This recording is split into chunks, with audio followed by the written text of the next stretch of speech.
ମୁଁ ସୌମ୍ୟରଞ୍ଜନ ବେହେରା ଟିପିଚୁଳ ଜୋନର କୋର୍ଡିନେଟର ଅଛି।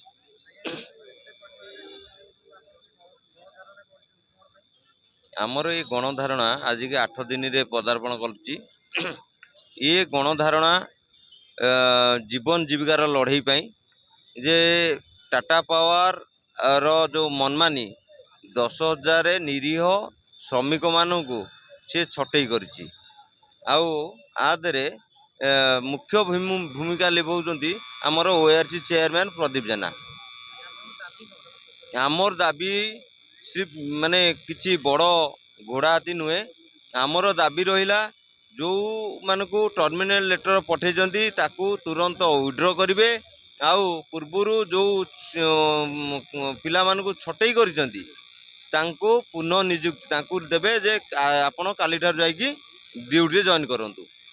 ଏତିକି ହେଲା ଆମର ଦାବି। ଆଉ ଆମର କିଛି ଦାବି ନାହିଁ, ଆମେ ତାଙ୍କୁ କିଛି ମାଗୁନୁ।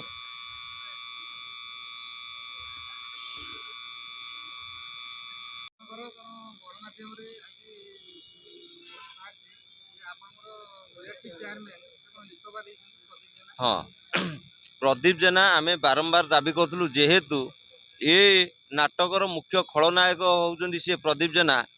ଯାହା ହଉ ଆମେ ସରକାରଙ୍କୁ ଧନ୍ୟବାଦ ଦେଉଛୁ ଯେ ଏଇ ଯେଉଁ ଖଳନାୟକଟାର ମୁଣ୍ଡ ଆଜି ଗଡ଼ିଛି, ଆମେ ଏଥିପାଇଁ ସରକାରଙ୍କୁ ଧନ୍ୟବାଦ ଦେଉଛୁ।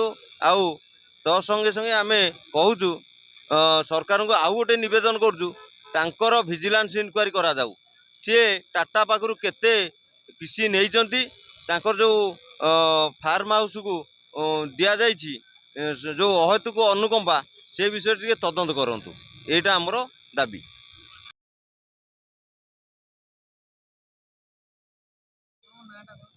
ମୋ ନାଁ ବିପ୍ଳବ କୁମାର ଦାସ। ନା ଆଜି ତ ଗଣଧାରଣା ଆରମ୍ଭ ହେଇନି। ଗଣଧାରଣା 18 ତାରିଖରୁ ଆମେ ଗତ 18 ତାରିଖରୁ ଆମେ ଆରମ୍ଭ କରିସାରିଛୁ, ଯେଉଁଟାକି ଆଜି କି 8 ରାତି 8 ଦିନ ଆଜି କମ୍ପ୍ଲିଟ୍ ହେଲା। କାରଣ ଥିଲା କଷ୍ଟ କଟିଂ। ଆମର OERC ବା ଓଡ଼ିଶା ବିଦ୍ୟୁତ ନିୟାମକ ଆୟୋଗର ବା ମାନେ ଓଡ଼ିଶା ଇଲେକ୍ଟ୍ରିସିଟି ରେଗୁଲେଟରୀ କମିଶନର ଯେଉଁ ଗୋଟେ କଷ୍ଟ କଟିଂର ବାହାନାରେ ବା ଖର୍ଚ୍ଚ କାଟର ବାହାନାରେ ହଜାର ହଜାର ସଂଖ୍ୟାରେ ନିରୀହ କର୍ମଚାରୀମାନଙ୍କୁ ଛଟେଇ କରିବାର ବା ଛଟେଇର ସ୍ୱାଦ ଚାଖିବା ପାଇଁ OERC ଗୋଟେ ଚକ୍ରାନ୍ତ କରିଥିଲେ। ତ ତାକୁ ଭଣ୍ଡୁର କରିବା ପାଇଁ, କାରଣ 15 ବର୍ଷ ଧରି ଆମେ ନିରବିଚ୍ଛିନ୍ନ ଭାବରେ ଗୋଟେ ବିଭାଗରେ ଆମେ ଚାକିରି କରୁଛେ, ନିଜର ଶ୍ରମ ଦେଇଛେ, ସମୟ ଦେଇଛେ, ଦେଲା ପରେ ଆଜି ଆମକୁ ଛଟେଇର ଛାଟ ଖାଇବାକୁ ପଡ଼ୁଛି। ତ ସେ ସନ୍ଦର୍ଭରେ ଭାରତୀୟ ମଜଦୁର ସଂଘର ଆହ୍ୱାନରେ ନିଖିଳ ଓଡ଼ିଶା ବିଦ୍ୟୁତ ମଜଦୁର ମହାସଂଘର ଯେଉଁ ବିଶାଳ ଗଣଧାରଣା ଯେଉଁ ଆୟୋଜନ କରାଯାଇଛି ଗାନ୍ଧୀ ମାର୍ଗରେ, ତାର ଉଦ୍ଦେଶ୍ୟ କେବଳ ଆମର ନ୍ୟାର୍ଯ୍ୟ ଦାବି ଛଟେଇ ହେଇଥିବା ନିରୀହ କର୍ମଚାରୀମାନଙ୍କୁ ପୁନଃ ନିଯୁକ୍ତି ଆଉ ଛଟେଇର ପ୍ରକ୍ରିୟାକୁ ବନ୍ଦ କରିବା। ତା ବ୍ୟତିରେକ ମଧ୍ୟ ଅନେକ ଗୁଡ଼ିଏ ଦାବି ରହିଛି, ଯେମିତିକି ଆମର ସ୍ୱତନ୍ତ୍ର ଭାବରେ ହରିୟାଣା ମଡେଲ ଯେମିତି କରାଯାଇଛି ହରିୟାଣାରେ, ଠିକ୍ ଓଡ଼ିଶା ଯେହେତୁ ବିଦ୍ୟୁତ ବିଭାଗ ଗୋଟିଏ ବିପଦ ସଂକୁଳ କ୍ଷେତ୍ର, ତ ସେଥିରେ ଯେଉଁ ପ୍ରତି ମୁହୂର୍ତ୍ତରେ ମରିବାର ଅବକାଶ ଆସି ପହଞ୍ଚୁଛି, ତାକୁ ପ୍ରତିହତ କରିବା ପାଇଁ ବା ତାକୁ ଗୋଟେ ଅଲଗା ଡିପାର୍ଟମେଣ୍ଟ ବା ଅଲଗା ବିଭାଗଠୁ ସ୍ୱତନ୍ତ୍ର କରି ବିଦ୍ୟୁତ ବିଭାଗକୁ ଗୋଟେ ସ୍ୱତନ୍ତ୍ର ମାନେ ଡେକୋରମ୍ ଭିତରେ ବା ଗୋଟେ ନିୟମ ଗଣ୍ଡି ଭିତରେ ରଖିବା ପାଇଁ ଆମ ଯେଉଁ ହରିୟାଣା ମଡେଲ ଯେମିତି ହେଇଛି ଓଡ଼ିଶାରେ କରିବା ପାଇଁ ମଧ୍ୟ ଆମେ ତାଙ୍କୁ ନିବେଦନ କରିଛୁ। ତ ସେଥିପାଇଁ ଆମେ ଗଣଧାରଣାର ବ୍ୟବସ୍ଥା କରାଯାଇଛି।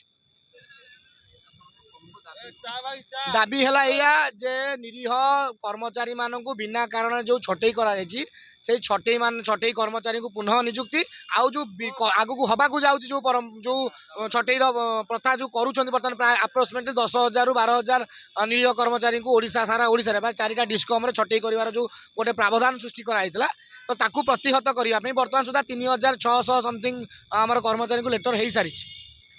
ତେଣୁ ତାକୁ ପ୍ରତିହତ କରିବା ପାଇଁ ଆମର ମୁଖ୍ୟ ଦାବି ରହିଛି ଏ ଜିନିଷ ବନ୍ଦ କରିବା ପାଇଁ।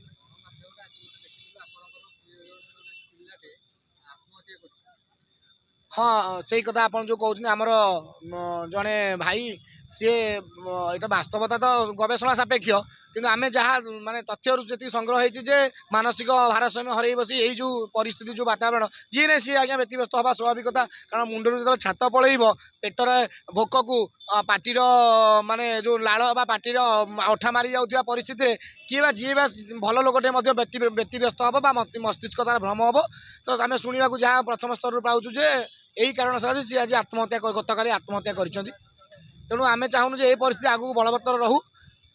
याकू सरकार त्वरित भाव हस्त आज भी गोटे भल कथा सरकार तरफ आमको आवास मिली दुई थर आलोचन सकारात्मक दिगरे जाइए तार प्रतिफलन आज सरकार गोटे जड़े उपरिस्थ अधिकारी को आज गादीच्युत कर आशा रखुचु सरकार आहरी त्वरान्वित भाव में संवेदनशील होकर हस्तक्षेप कर समस्यार समाधान त्वरित बेगर करेंगे आशा करूँ।